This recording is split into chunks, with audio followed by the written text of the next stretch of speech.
안녕하세요. 롤러코스터 인생을 살아온 60대 여성입니다. 언젠가 딸이 해보자고 해서 재미삼아 제 인생을 시기별로 그래프로 그려본 적이 있었는데요. 이를테면 내 인생에서 가장 행복했던 순간과 슬펐던 순간을 점으로 찍고 그걸 그래프로 그려보는 거였어요. 대체로 다 그럴 테지만 제 인생은 오르막과 내리막의 경사가 너무 가팔라서 아찔하더군요. 천정에서 바닥으로 가파르게 떨어졌다가 다시 올라가는 놀이동산 청룡열차 같은 제 인생 이야기를 해보려고 합니다. 여러분도 저와 함께 안전벨트 단단히 매어주시고요. 그럼 제 인생 열차 출발합니다. 저의 어린 시절은 더할 나위 없이 부유하고 풍족했습니다. 건설업을 하셨던 아버지는 언론에 얼굴이 알려진 유명한 기업가이자 재력가로 귀족 같은 분이셨습니다. 워낙 부유한 집안이었던 터라 집 또한 으리으리했습니다. 대대로 집사처럼 집안일을 봐주는 아저씨와 운전을 해주는 기사님, 그리고 저를 돌봐주시는 보모가 계실 정도였어요. 저는 그분들을 아저씨나 이모라고 불렀어요. 아빠 회사 부하 직원들도 종종 집으로 찾아왔는데 저를 마치 공주님 대하듯 해주셔서 저는 진짜 동화 속의 소공녀처럼 자랐답니다. 하지만 정서적으로는 결핍이 많았습니다. 아빠는 너무 바빠서 얼굴 보기가 어려웠고 엄마는 병색 짙은 얼굴로 대부분 침대에 누워 계셨습니다. 한 번씩 아빠가 집에 계시는 날은 너무 불편하고 어색했습니다. 그것보다 오싹할 정도로 무서웠던 것 같네요. 아빠 성격이 보통이 아니었거든요. 소시오패스가 의심될 정도로 무정한 냉혈한이었습니다. 상대가 마음에 들지 않으면 시간과 장소를 가리지 않고 역정을 내셨는데 그게 참 인간 모독적이었어요. 차렷! 열중샷! 차렷! 열중샷! 어쭈 정신 못 차리지 어? 내가 당신들 월급 주는 이유가 뭔데? 이런 거 하나 해결을 못해? 내가 니들 따까리냐 니들이 내 따까리냐? 주제 파악들 좀 해. 아이 빡쳐. 아빠가 얼차려를 시키던 중 열중 쉐어를 하고 있는 아저씨들 얼굴을 향해 주먹을 풀스윙으로 날렸어요. 아저씨들이 태풍에 빗자루가 날아가듯 우르르 넘어졌어요. 그리고 잽싸게 다시 제자리로 일어서서 열중 쉐어를 했습니다. 이런 광경을 지켜봐야 했던 저는 아빠를 몹시 무서워했습니다. 그럴 때면 늘 보모 뒤에 숨었던 것 같아요. 아유, 우리 애기씨 왜 이렇게 떨어요? 우리 엄마 방에 가볼까요? 같이 산보 나가실 수 있나 물어볼까요? 응, 좋아.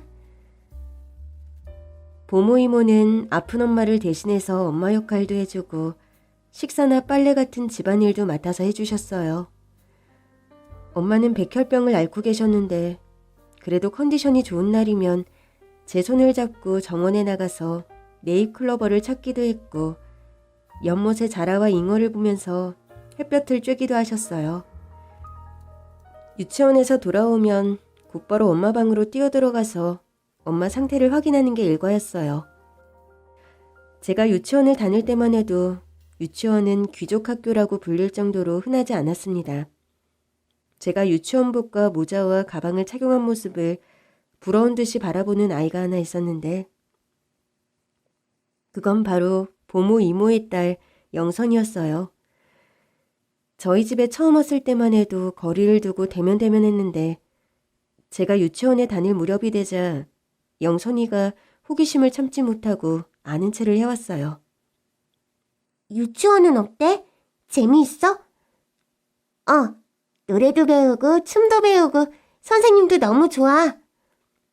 부럽다. 옷이랑 모자랑 가방 다 이쁘다. 너도 한번 입어볼래? 그래도 돼? 응? 그때부터 영선이는 저를 따라다니기 시작했어요. 엄마한테 인사하고 보모 이모가 만들어 놓은 간식을 먹으려고 식탁에 앉으면 영선이가 쪼르르 달려와서 고개를 들이밀면서 물었습니다. 수아야, 오늘은 뭐 배웠어? 퐁당퐁당 배웠는데 해볼까? 빨리빨리. 그러면 저는 유치원에서 배운 노래와 율동을 영선이에게 가르쳐 주었고 영선이는 그걸 따라하면서 저보다 더 열심히 노래하고 춤을 췄어요. 그때는 사립초등학교에 입학하려고 유치원에서 입시 공부를 하기도 했어요. 자그마치 18대 1이라는 경쟁률을 뚫고 시험을 통과해야 입학할 수가 있었거든요. 엄마는 떨어져도 괜찮다고 했지만 아빠의 눈밖에 나고 싶지 않았던 저는 아주 열심히 공부를 했습니다. 오늘 내가 공부한 거 알려줄게. 자, 문제야. 맞춰봐. 사이다를 차게에서 먹으려면 어디에 두어야 할까? 그게 얼음 창고? 땡. 냉장고야. 냉장고. 다음 질문. 버스와 택시 중 네 사람이 타고 소풍 가기에 알맞은 것은? 어렵다. 버스 아니야? 정답! 버스! 땡, 택시거든, 택시. 수아는 다 맞췄어? 당연하지. 100점 만점에 100점. 저는 사립학교에 진학하고 영선이는 공립학교에 가서 초등학교는 달랐지만 집으로 돌아오면 영선이와 함께 술래잡기와 공기놀이, 소꿉놀이를 하면서 시간 가는 줄 모르게 놀았습니다. 아빠는 보모딸이랑 노는 걸 수준 떨어진다며 마뜩찮아 하셨어요. 그래서 아빠가 들어오는 발소리가 들리면 영선이와 저는 놀다가도 후다닥 떨어지고는 했어요. 엄마는 사람의 귀천이 어디 있냐면서 친구처럼 지내도 괜찮다고 하셨어요. 엄마, 아빠가 무섭게 노려보면서 수준에 맞는 사람을 사귀라고 야단치셨거든? 정말 그래? 영선이랑 놀면 안 돼? 직업에도 귀천이 없고 사람에도 귀천은 없어. 다만 그 사람의 말과 행동이 중요하단다. 우리 수아가 귀한 사람이 되고 싶으면 다른 사람도 귀하게 대해야지. 응, 엄마. 영선이와 저는 중학생이 되어서도 같이 공부를 하면서 친하게 지냈어요. 그러던 어느 주말 영선이와 도서관에 갔다가 돌아오는 길이었어요. 저희는 테스와 주홍 글씨, 제인 에어 같은 책들을 읽은 소감을 나누었고 장래희망과 꿈에 대한 이야기도 나누었어요. 나는 모델이 될 거야. 모델이 되면 예쁜 옷도 입고 예쁜 구두도 신을 수 있잖아. 수아, 너는? 나는 선생님 되고 싶어. 꿈이 너무 소박한데? 내가 제일 행복할 때가 언젠지 생각해봤는데 너한테 뭘 가르쳐줄 때더라? 너 지금 나 깔본 거지? 나 공부 못한다고? 아니야. 집으로 가는 길 내내 웃음이 끊기지 않았습니다. 그때만 해도 신호등이 많지 않았던 시절이라 저희는 무단횡단을 많이 했던 것 같아요. 둘이 손잡고 2차선 도로를 건너는데 갑자기 자동차 한 대가 저희를 향해 돌진해 왔어요. 머릿속으로는 잽싸게 피해야 한다. 마음은 이미 도로 넘어 길가로 건너가 있는데 제 몸이 전혀 움직이지 않았어요. 제 두 발을 강력본드로 길바닥에 붙여놓은 것처럼요. 이러다 저 차에 치이겠다 싶었던 그 순간 누군가가 저를 확 밀치는 바람에 제 몸이 옆으로 나가 떨어졌어요. 끼익 하는 타이어 마찰음과 동시에 정신을 차리고 보니 영선이가 그 차와 부딪혀서 쓰러져 있었어요. 영선아, 정신 차려봐! 영선이는 핏기 없는 얼굴로 눈을 뜨지 못했고 자동차에서 내린 아저씨가 저희를 향해 달려왔어요. 아이고 어떡해. 아이고 학생은 괜찮아요? 학생 먼저 차에 타요. 이 학생은 내가 태울 테니 병원부터 갑시다. 아저씨가 영선이를 안고 차에 태운 뒤 병원으로 곧장 달려갔고 병원에서 검사를 받은 영선이는 다리 골절로 깁스를 했습니다. 저는 보모 이모를 뵐 면목이 없었어요. 교통사고 소식을 듣고 병원으로 달려온 이모는 애써 괜찮다고 했지만 저를 구하다가 다리를 다쳤다는 죄책감과 자책에 많이 울었습니다. 다리에 깁스를 하고 정신이 돌아온 영선이가 저를 발견하고 희미하게 웃어주었어요. 영선아, 내가 아빠한테 말해서 꼭 다리 낫게 해달라고 할게. 그래서 꼭 모델할 수 있게 해달라고. 수아야, 나 생각해보니까 모델 별로야. 사실 키도 크지 않은데 그냥 폼 잡으려고 했단 말이야. 신경 쓰지 마. 아니야. 분명 넌 다리가 다 나을 거고 모델 워킹을 할 정도로 키가 클 거야. 저는 영선이의 손을 꼭 잡아주었습니다. 그날 이후 저희는 더 가깝게 지냈어요. 영선이와 부모 이모는 저에게 가족이나 다름없었습니다. 고등학교에 입학하고 얼마 뒤 엄마가 돌아가셨어요. 지금이야 암 수술과 치료가 감기 치료처럼 일반화되고 완치율도 높지만 그때 그 시절만 해도 암에 걸리면 생존율이 그리 높지 않았습니다. 아빠가 최고의 의술을 자랑하는 명의에게 엄마 치료를 맡기셨다고 해도 인명은 제천인지라 저희 뜻대로 엄마의 수명이 길지는 못하셨습니다. 어려서부터 각오해왔던 일이었지만 막상 엄마가 돌아가실 무렵 그 사실을 인정하고 싶지 않아서 방황을 많이 했어요. 학교 가는 척 나와서 기찻길을 걷다가 돌아가기도 했고 아빠 몰래 아빠 위스키를 마셔보기도 했습니다. 그때 저를 잡아주었던 사람이 또 영선이었습니다. 네 엄마가 지금 네 모습을 보면 마음이 어떨 것 같아?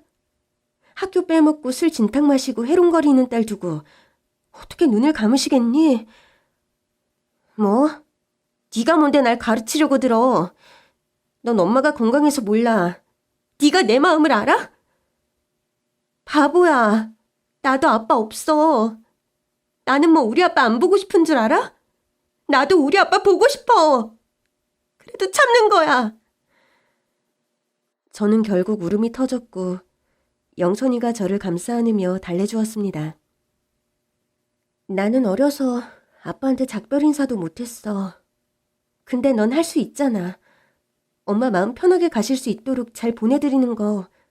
그거 네가 지금 할 수 있는 일이잖아. 안 그러면 나처럼 계속 후회하게 된단 말이야. 영선이 말을 듣고 정신을 차린 저는 엄마가 돌아가시는 날까지 매일같이 엄마 손을 잡고 제가 얼마나 엄마를 사랑하는지 수십 번, 수백 번을 말했던 것 같아요. 엄마, 사랑해. 엄마, 내가 엄마 얼마나 사랑하는지 알지? 하늘만큼 땅만큼 사랑해요. 우리 수아, 가여운 내 딸. 엄마가 많이 놀아주지도 못했는데 벌써 숙녀가 됐네. 수아야, 엄마가 해준 게 없어서 미안. 엄마가 내 엄마여서 나는 너무 행복해. 엄마가 내 옆에 있는 것만으로도 나는 너무 감사해. 수아야, 엄마가 얼마나 널 사랑하는지 알지? 네가 면사포를 쓰고 결혼하는 모습을 꼭 보고 싶었는데 아무래도 난... 엄마! 엄마! 우리 수아, 부디 좋은 사람 만나서 엄마보다 더 사랑받고 행복해야 한다. 엄마는 저의 행복을 빌어주셨고 일주일 뒤에 눈을 감으셨습니다. 이모와 영선이가 없었다면 저는 더 외로웠을 거예요. 아빠는 엄마의 장례도 결제 서류에 도장 찍듯 처리하고 곧바로 회사로 나가 업무를 보셨고 저에겐 여전히 무관심하셨습니다. 그리고 1년도 안 되어 15살 연하의 젊은 여자와 재혼을 하셨어요.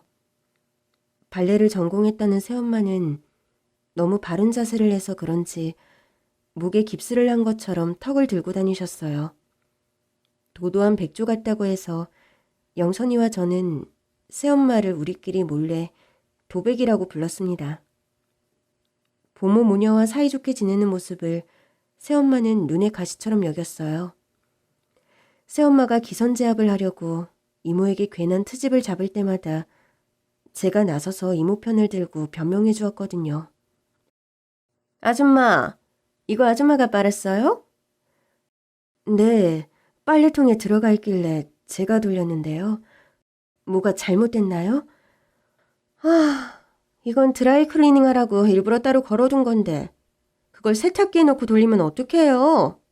머리가 돌인가 정말? 아니, 저는 빨래통에 들어가 있길래 착각을 했네요. 죄송합니다. 헐, 이 아줌마가 어디서 거짓말이야. 그럼 블라우스가 발이 달려가지고 제 발로 들어갔단 말이에요? 새엄마 블라우스 아빠가 빨래통 안에 넣은 거예요. 지저분하게 세탁기 위에 걸쳐져 있다고 화내시면서요. 저희 집에 드라이 맡길 옷은 드레스룸에 있는 바구니에 따로 담아두는데 모르셨어요? 아, 아빠가 얘기 안 해주셨나 보네요. 세탁기에 넣을 옷만 빨래통에 두니까 이모가 따로 체크하지 않은 거예요. 헐, 그래도 척 보면 몰라? 눈은 뭐 장식이야? 이게 드라이 할 건지 세탁기 돌릴 옷감인지 그것도 구분이 안 돼? 그러니까 새엄마가 구분해서 넣어주시면 되잖아요. 이모가 빨래만 하는 것도 아니고 일이 좀 많아요? 뭐라고? 야, 너 말 다 했어? 아휴, 아닙니다. 사모님, 제가 죄송해요. 앞으로는 단단히 잘 챙겨보고 돌릴게요. 용서해 주세요. 아줌마, 앞으로 아줌마 마음대로 하지 말고요. 앞으로 뭐든 저한테 허락받고 하세요. 장 보러 갈 때, 식사 준비할 때 전부 다. 알겠어요? 네, 사모님. 계모들은 다 그런 걸까요? 새엄마 역시 심보가 고약했습니다. 아빠 앞에서는 여보, 피곤하시죠? 어깨를 주물러주고 온갖 애교를 다 부리면서 저희 앞에서는 표독한 얼굴로 사람을 무시했어요. 도도한 백조이자 아수라백작이었던 새엄마는 이모를 못 잡아먹어 안달이었는데 그 때문이었는지 이모가 덜컥 불치병에 걸리고 말았어요. 난치성 백혈병.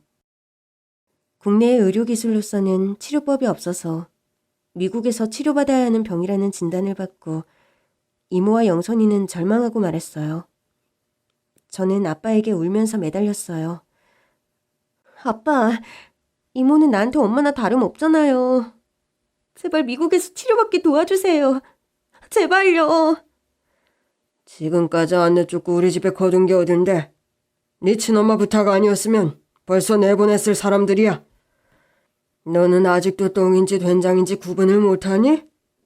세상이 아무리 평등하고 차별 없다고 해도 이 세상은 철저한 계급사회란다. 사람마다 급이 다르고 그 급에 따라서 노는 물이 다른 법이야. 너도 이참에 저 쌈마이들하고 놀지 말고 확실하게 선을 그어서 관계를 정리해. 설상가상으로 새엄마가 음모를 꾸며서 이모한테 도둑이라는 누명을 씌우셨어요. 아빠가 선물해준 명품 목걸이와 귀걸이 세트가 사라졌다고 난리를 피우면서 온 집안을 쥐잡듯이 들쑤셨고 끝내 이모 가방에서 잃어버렸다고 주장하는 귀금속 세트가 나왔어요. 믿어주세요, 사모님. 저는 아니에요. 절대 아니에요. 하여간 이 아줌마 잡아 떼는 데는 선수야. 전에는 빨래가 제 발로 들어갔다더니 이번엔 목걸이가 발이 달렸다네? 아니, 목걸이와 귀걸이가 왜 아줌마 가방에서 나오는 건데? 아줌마 질 나쁜 사람이었네. 혹시 이거 말고도 삥땅 친 거 많은 거 아니야? 아줌마, 좋은 말 할 때 불어봐. 조사하면 다 나와? 우리 엄마 그런 사람 아니에요. 법 없이도 살 사람이에요.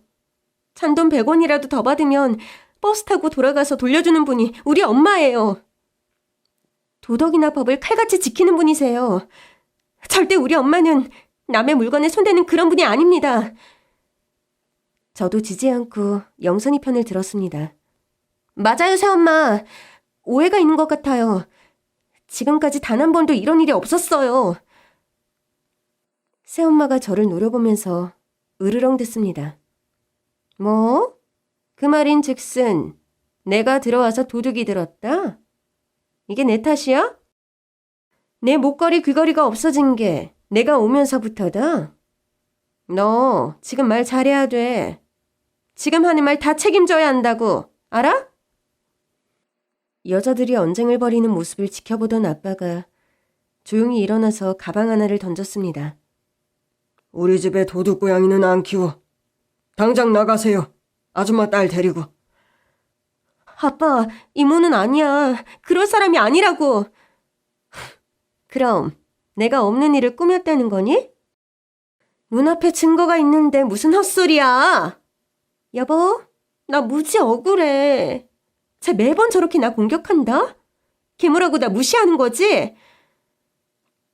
아빠가 눈썹 하나 까딱하지 않고 매몰차게 말했습니다. 경찰 부르기 전에 두 사람 당장 꺼지세요. 저는 아버지를 붙잡고 울며 불며 눈물로 호소를 했건만 아버지는 눈썹 하나 까딱하지 않으셨어요.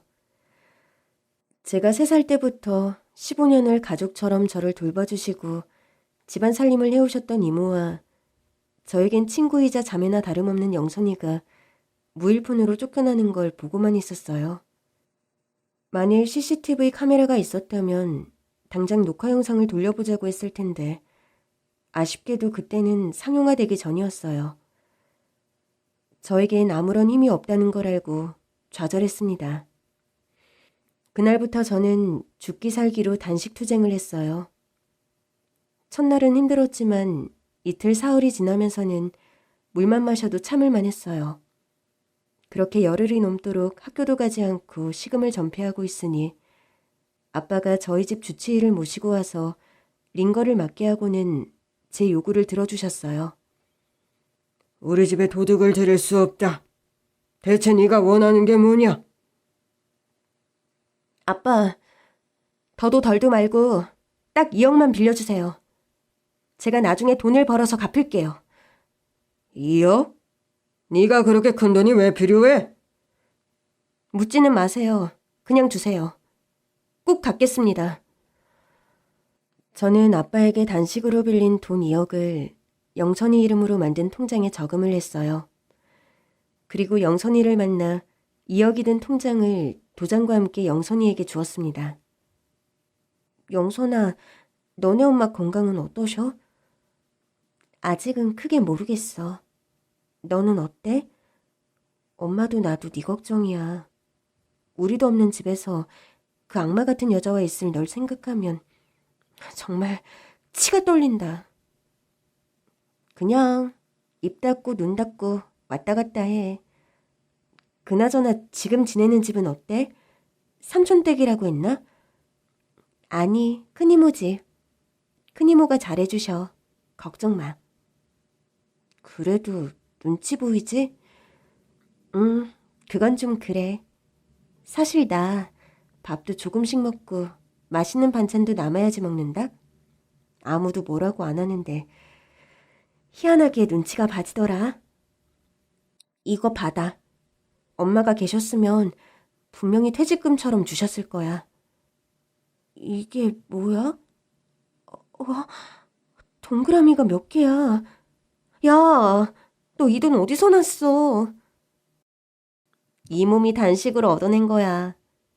미국에 가면 너네 엄마 수술 받을 수도 있다며. 그렇다고 이렇게 큰 돈을... 영선이가 말을 끝맺지도 못한 채 눈물을 터뜨렸습니다. 그나저나 큰일이다. 너 영어는 좀 하니? 미국에 엄마 데리고 병원까지 갈 수 있으려나?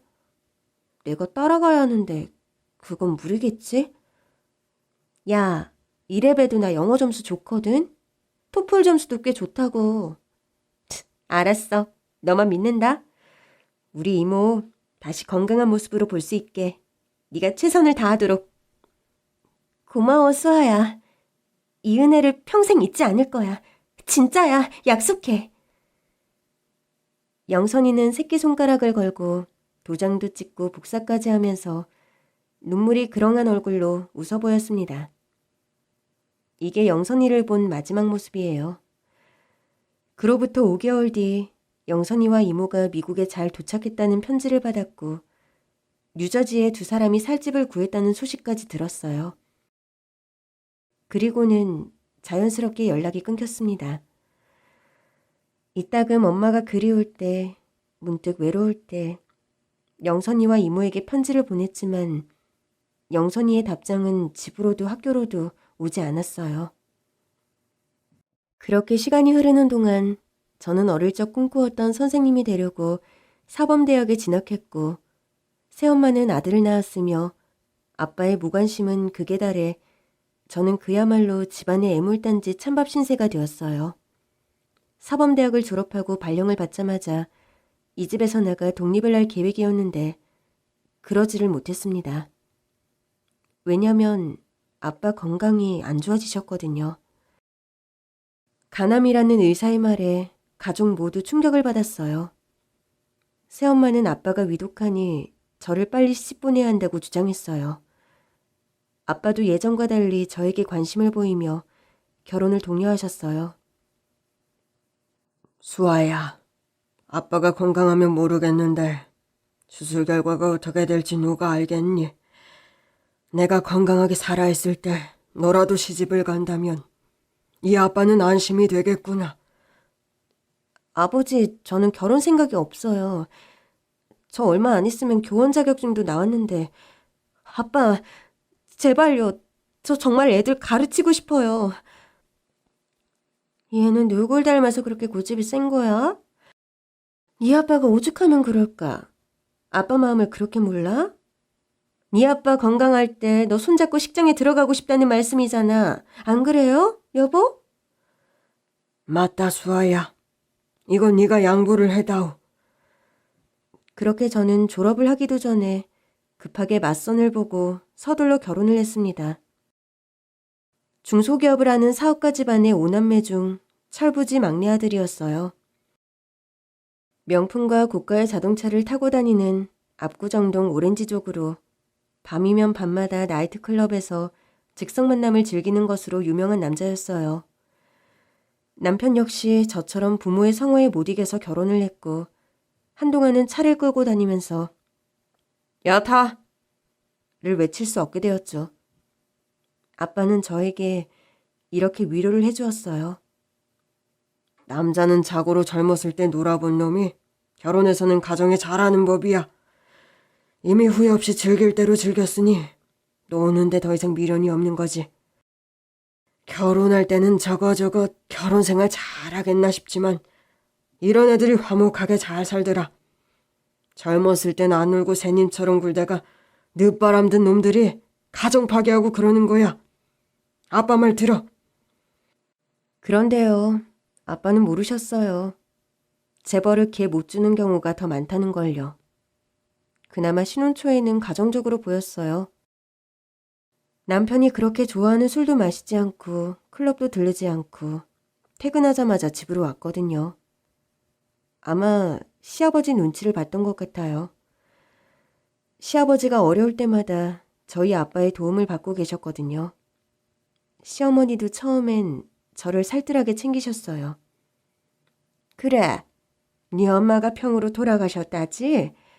어려서부터 엄마 품을 모르고 자랐다며. 이제 내가 엄마다 생각하고 대하렴. 나도 널 며느리가 아니라 딸이라고 생각할게. 알았지, 수아야?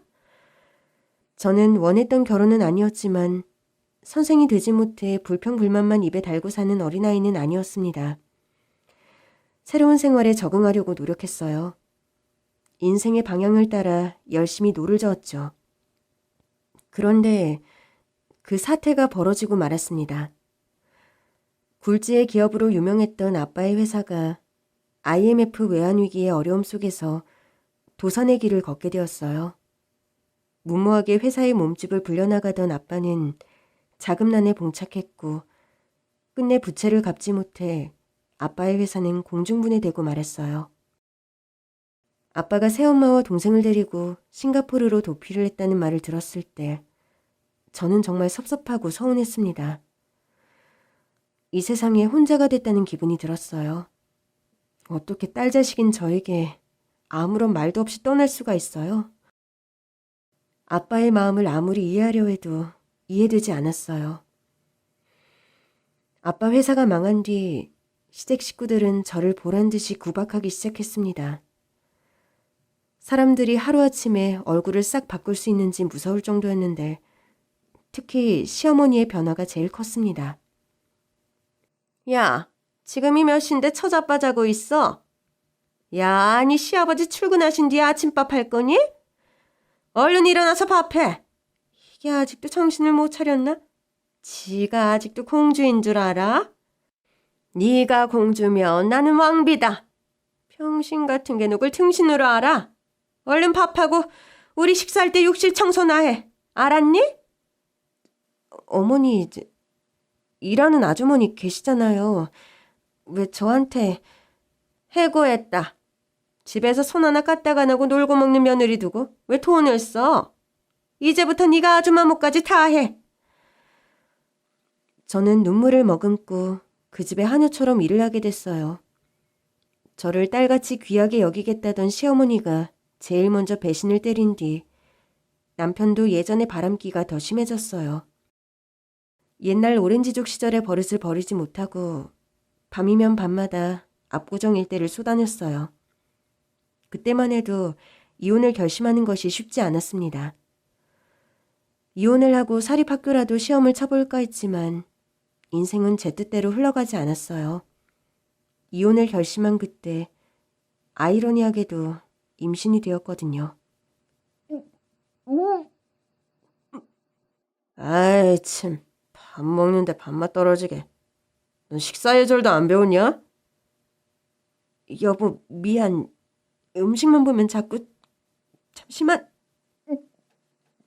몸이 나른하고 음식만 보면 헛구역질이 났어요. 혹시나 싶어서 산부인과에 갔는데 역시나 임신이었습니다. 그래도 임신을 했다고 예전처럼 마기를 시키고 막말을 하지는 않더군요. 서로 조심하면서 10달을 보내고 출산을 했는데 딸이었습니다. 병원에서 몸 추스리고 딸을 데리고 집으로 돌아왔는데 시어머니가 가방을 던지며 나가라고 하더군요. 쓸모없는 년? 아들도 못 낳는 퍼러지 같은 년은 우리 집에 필요 없다. 네 짐 다 싸놨으니 가져가. 어머니, 갓난아기를 데리고 어디로 가란 말씀이세요? 내 알바야?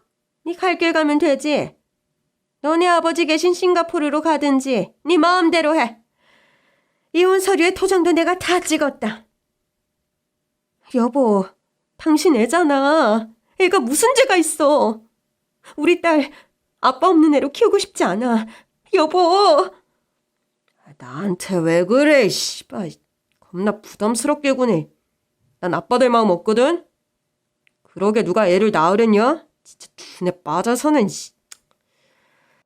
저는 남편에게 버림받고 시댁에서 쫓겨났습니다.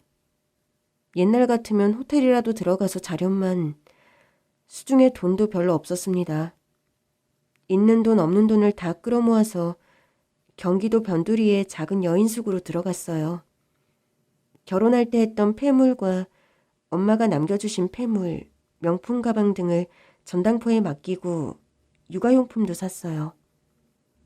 어떻게든 아이를 얻고 할 수 있는 일자리를 찾았는데 시장통에 만두집 아주머니가 저를 불쌍히 여기시고 저에게 가게에서 먹고 자게 해주셨어요. 그렇게 저는 남편 없이 만두를 빚으며 딸을 키우게 됐습니다. 저는 딸을 몹시 사랑했고 딸이 원하는 걸 해주기 위해 최선을 다했지만 경제적인 여유가 없어서 다른 집에 비하면 늘 조금 모자라게 키웠습니다. 학원 한 번 제대로 보내지 못했고 딸 역시 학원을 보내달라고 조르지도 않았어요.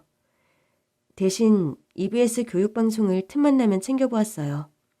그 덕분인지 공부를 꽤 잘했습니다. 중고등학교 때도 성적이 전교에서 늘 3등 안에 드는 똑똑한 아이였어요. 하루 종일 만두를 팔고 밤 12시가 넘어 집으로 돌아오면 딸이 공부를 멈추고 저를 반갑게 맞아주었어요. 딸을 보면 하루의 피로가 싹 가시는 기분이었습니다. 식탁에 앉아서 두런두런 이야기를 나누면서 매일 밤 우리가 무슨 고민을 하고 어떻게 헤쳐나갈지를 주고받고는 했어요. 딸아이는 제가 소공녀처럼 살았던 옛날 이야기를 해주면 무슨 신화 같은 소리냐며 믿지를 않았습니다.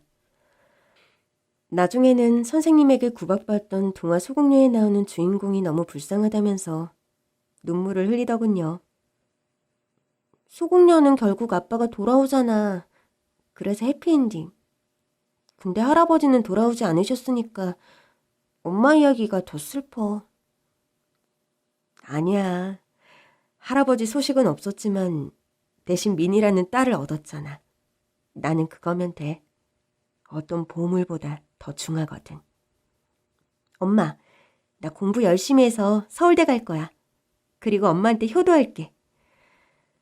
엄마가 비록 바빠서 입시 동향을 파악해주지는 못하지만 네가 부족함 없이 공부할 수 있도록 끝까지 밀어줄 테니까 아무 걱정 말고 공부 열심히 해. 엄마, 나 대학 들어가는 등록금만 있으면 돼. 그 다음은 내가 알아서 할 거니까 엄마 너무 무리하지 말고, 응? 이 녀석은 누굴 닮아서 이렇게 예쁜 말만 할까? 참, 내가 엄마를 닮지 누굴 닮겠어? 제가 바로 엄마의 귀한 유전자 덩어리잖아요. 저는 딸을 밀어주겠다는 말을 지키기 위해서 매일 밤낮 없이 365일 쉬는 날 없이 가게 문을 열었습니다.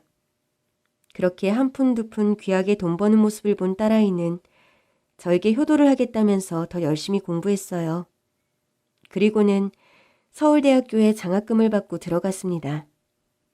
딸아이가 서울대에 합격했다는 소식을 듣고 저는 지난 20년 동안 딸을 키우면서 조바심 내고 걱정하고 불안하면서도 행복했던 지난 날들이 주마등처럼 떠올라 눈물을 펑펑 쏟았습니다. 딸아이도 저를 부둥켜 안고 울더군요. 아빠 없이 자랐지만 단 한 번도 불평하지 않고 잘 자라준 제 딸이 너무 대견하고 기특했습니다. 딸 자식을 서울대 보낸 엄마라고 시장 통해 소문이 나면서 만두집으로 찾아오는 동네 주민들이 많아졌어요. 만두 포장을 시키고는 괜시리 자녀들 입시에 대한 상담을 묻곤 했어요. 예솔 엄마, 진심으로 나는 하나도 몰라. 만두만 빚었지. 요즘 수능이 어떻게 돌아가는지 모르겠더라. 그냥 내 딸은 지가 알아서 갔어. 미니 엄마 겸손한 거야 잘 알지. 겸손도 지나치면 예의 없어. 비결 좀 말해줘. 응? 진짜야. 내가 모르는 걸 어떻게 말해. 섭하다 진짜. 정말 몰라서 모른다고 하는 걸 주변 사람들은 믿지 않았어요. 우리 딸은 대학에 들어가서도 장학금을 받았고 우수한 성적으로 졸업까지 했습니다. 지도 교수님이 소개해준 연구소에서 일을 하게 됐고요. 1년을 사귄 남자친구와 결혼 이야기도 오가게 됐어요. 옷까지 한 벌 예쁘게 빼입고 남자친구 집에 인사를 드리러 갈 때도 제 딸이라 그런지 얼굴에서 귀티가 흘렀어요. 그런데 그날 이후로 제 딸아이가 밥도 제대로 먹지 못하고 밤마다 저 몰래 울고 있다는 걸 알게 됐습니다.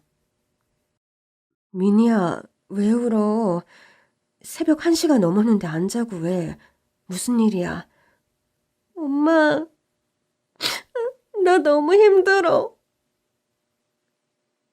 자라면서 힘들다고 단 한 번도 운 적 없는 강한 아이였어요. 저는 제 딸을 품에 안고 토닥토닥 다독였습니다. 왜? 무슨 일이야? 엄마한테 다 말해. 괜찮아. 어떤 말도 다 괜찮아. 다 들어줄게. 엄마, 남자친구 집이 잘 사는 줄은 알았는데 재벌가인 줄은 몰랐어. 남친 엄마 아빠 모두 하버드대 출신이고 우리 집이랑 차원이 달라. 예비 시어머니가 날 보더니 단도직입적으로 말하겠다면서 헤어져 달래. 그냥 헤어져 달래. 왜? 이유가 뭔데? 이유나 들어보자 그러지. 이유를 물었더니 집안 차이가 심한 결혼은 결사 반대래. 집안 차이 나는 혼사로 행복한 집안을 못 보셨다면서 내가 아무리 똑똑해도 며느리로 받아줄 수 없다고 하셨어. 재벌이면 다야? 무슨 그런 모욕적인 말을 숨김없이 한대. 그런 시어머니 필요 없다고 그래. 네가 뭐가 못나서 그런 시집을 가. 됐다고 해. 엄마, 나도 그러고 싶은데 그게 안 돼. 나 기준 씨랑 살고 싶어. 내가 처음으로 사랑한 사람이야. 욕심인 거 나도 잘 아는데 정말 그 사람 곁에 있고 싶어. 엄마, 나 기준 씨 없으면 못 살 것 같아. 어떡해? 딸아이는 식탁에 엎드린 채 팔에 얼굴을 묻고 울었습니다. 다른 이유도 아니고 집안 때문에 결혼을 못한다니 이건 다 제 탓인 것만 같아서 심장이 미어졌습니다. 이 세상에서 제일 소중한 내 딸을 위해서 저는 못할 게 없는 사람입니다. 그냥 이대로 포기할 것인가 아니면 못 먹어도 고라던데 이왕 이렇게 된 거 이판사판으로 찾아가서 단판을 지어야겠다고 생각했습니다. 날이 밝는 대로 곱게 화장을 하고 결혼식마다 입고 나가는 정장을 입고 구두를 신고 시내로 나갔습니다. 예전에 딸아이에게서 들었던 갤러리로 찾아갔습니다. 그곳이 남자친구 엄마가 운영하는 곳이라고 하더군요. 여기 관장님 어디 계세요? 관장님 사무실에 계신데요. 약속하고 오셨나요? 아니요. 김민희님 엄마라고 하면 아실 텐데요. 네, 잠시만요. 저는 2층에 있는 관장실로 안내를 받고 들어갔어요. 저를 보고 일어서는 관장을 향해 정중하게 인사를 했어요. 제가 민희 엄마 되는 사람입니다. 갑작스럽게 송구합니다만 제 딸 일로 드릴 말씀이 있어서요. 네, 거기 앉으세요. 관장은 아주 사무적으로 응대하고 직원에게 커피를 부탁하더군요. 직원이 놓고 간 커피를 앞에 두고 예비 사부인과 마주 앉았습니다.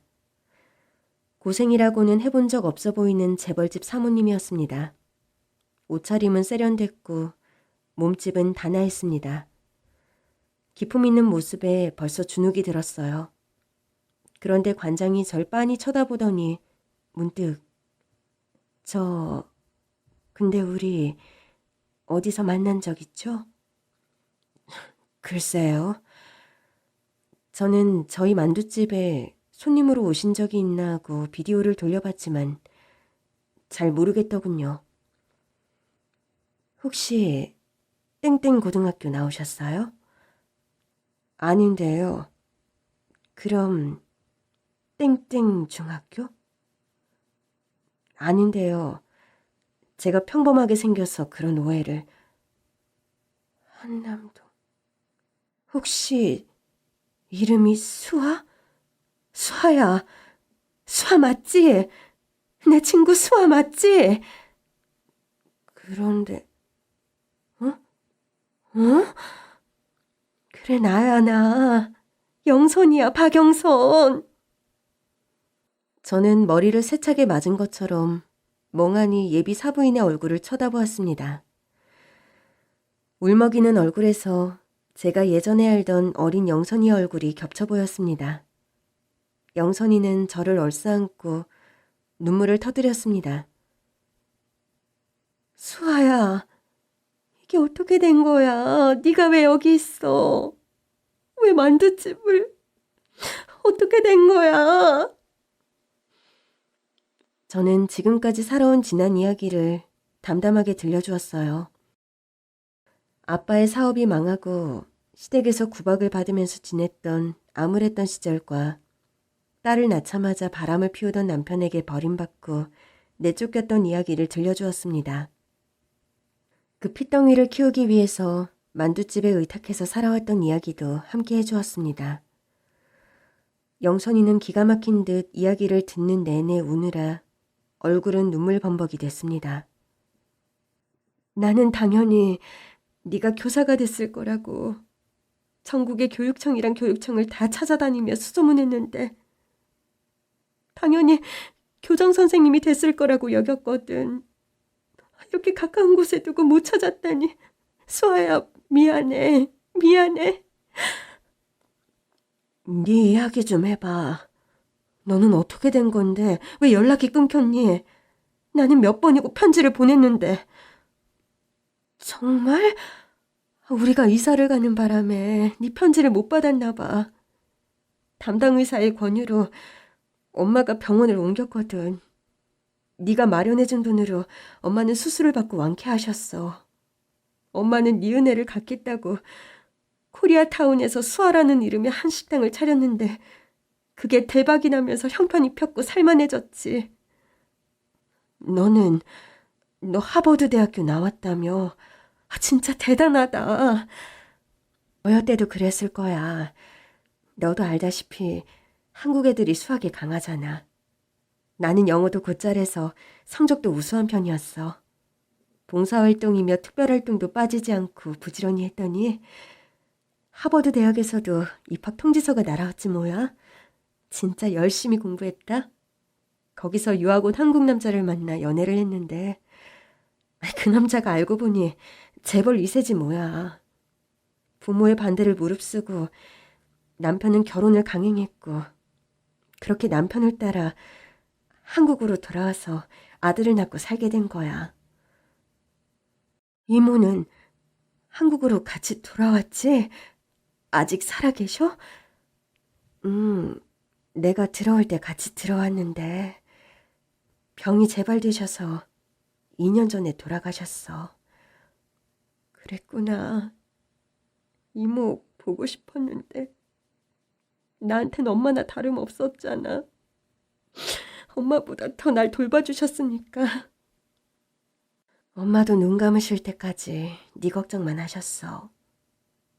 나는 어떻게든 엄마 임종 전에 널 찾으려고 미친 듯이 교육청만 찾으러 다녔어. 바보같이. 이렇게라도 만난 게 어디야.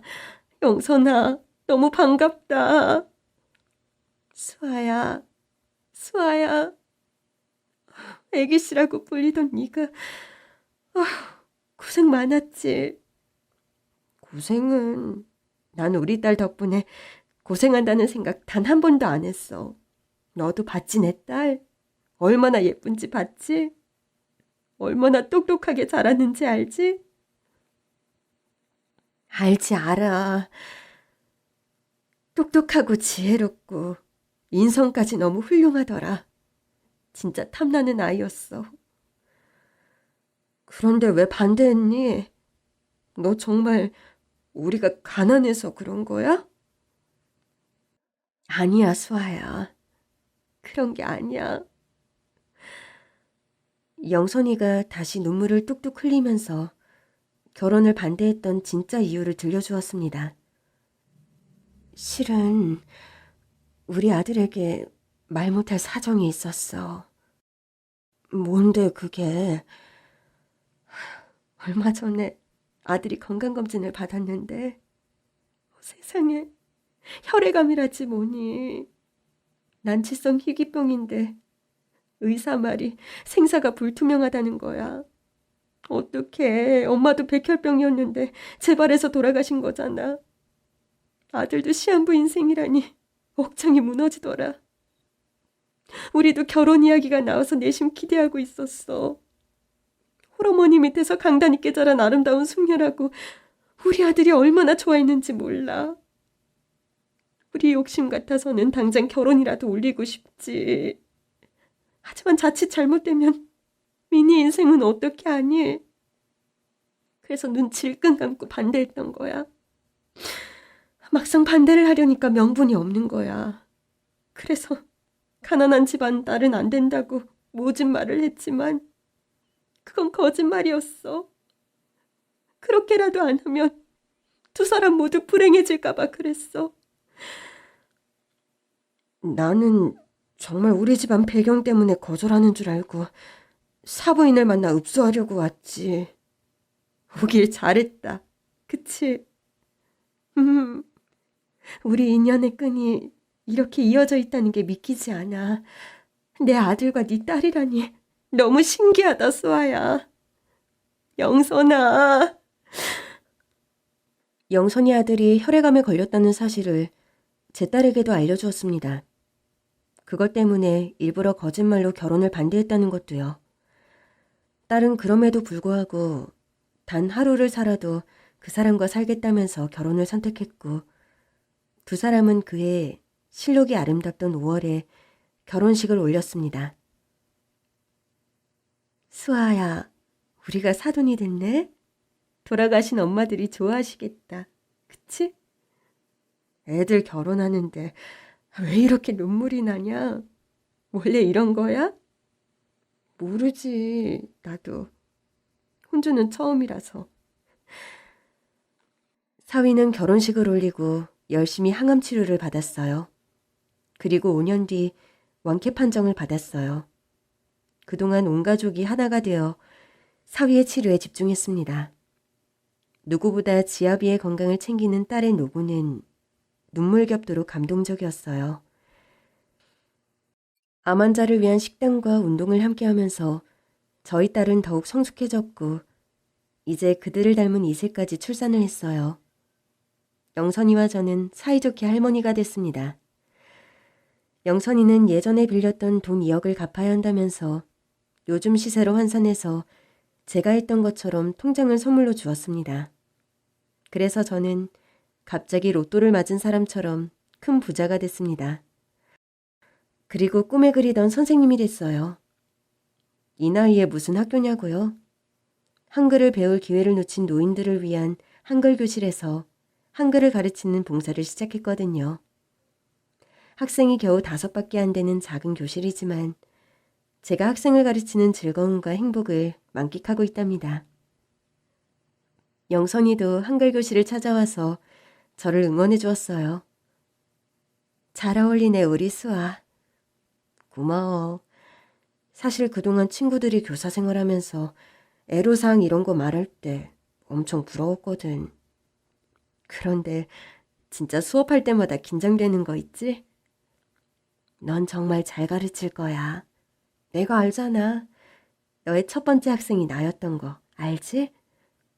어? 언제?